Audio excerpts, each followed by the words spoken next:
Welcome back. I'm here with Dr. Doug Thompson, and we're going to talk about the environment. Doug, thanks very much for joining me. Thank you, Peter. I know you're involved in the Rotary Club of Stratford, and you have a thing called a pollinator project. What is that? A pollinator garden? Well, basically, it's a garden which promotes pollination and pollinators. Unfortunately, we're losing a lot of our pollinators due to habitat loss and insecticide use and so forth. And pollinators are so valuable in our society for our ecosystems, for our crops, for our food, for our other products. So this is an attempt to reestablish and bring back some of these pollinators for that reason. And who's attracted to it? What type of animals or insects are Well, attracted to a pollinator? everybody thinks about pollinators and bees, but all sorts of insects are pollinators, and there are some birds and animals as well that are pollinators. So across the spectrum. So you have a garden on Devon Street, bordering the golf course. What was planted? Are they native species? Just tell us the idea of how you came about doing that community project. Yeah, there's an East End park bordering on the golf course and where I live that extends for almost a kilometer with a lot of open gardens and the houses facing it. And so we decided to try and make a pollinator garden in the park. We combined with an organization called Relief and also the Horticultural Society of Stratford to do this project. And the city was very cooperative in providing us mulch and the permission to go ahead. That's awesome. Okay, let's switch gears and tell us about some sustainability projects you've got going on with the Rotary Club. Well, I'm a member of the Rotary Club of Stratford Environmental Committee, and we've been very active, I think, in promoting a number of things related to the environment. As you know, we're in a bit of a pickle now with climate change, and every day we're facing more disasters in the world. So, Rotary is trying to act and help for this cause.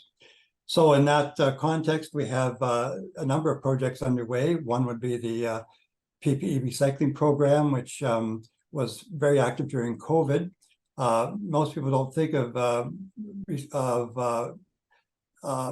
medical equipment such as gowns and masks as being plastic related, but they are.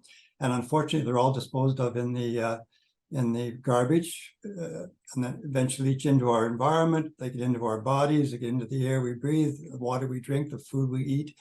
And these nanoparticles can certainly cause damage.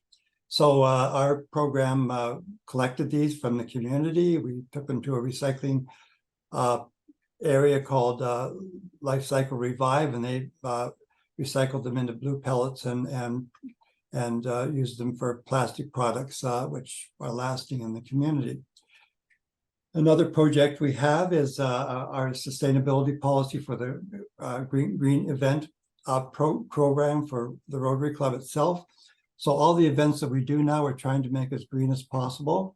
So that involves not using plastics, trying to recycle everything we can, but also using dishes and glassware, et cetera, that are wash and reusable. Yes, it's making a huge difference. Doug, tell us about next month. You have a concert, and the proceeds are going to be shared with Commit and the Rotary Club of Stratford. So tell us about that. Okay, well, I guess first of all, Peter, Commit is an organization of or a project of the Rotary Club of Stratford Charitable Foundation. And in addition to what we do locally, we also work internationally to build eco-friendly stoves in third world countries to replace open fire stoves. And to raise money for this and for the Rotary Club in general, we're having a concert called The Legend Lives On, a concert about Gordon Lightfoot songs that's being done by the Steve Ray and his Ponyman Band on November the 3rd at the Avondale Church. Tickets are $55, starts at 7 p.m. Everybody loves Gordon Lightfoot. He's a composer who's produced an inestimable number of songs, which we all love. And we're going to do his favorites at this concert on that date. Doug, thank you very much for joining me, and thank you for everything you're doing for climate change to protect our climate. Thank you. Thanks, Peter. Coming up next is Margaret Smart from The Local.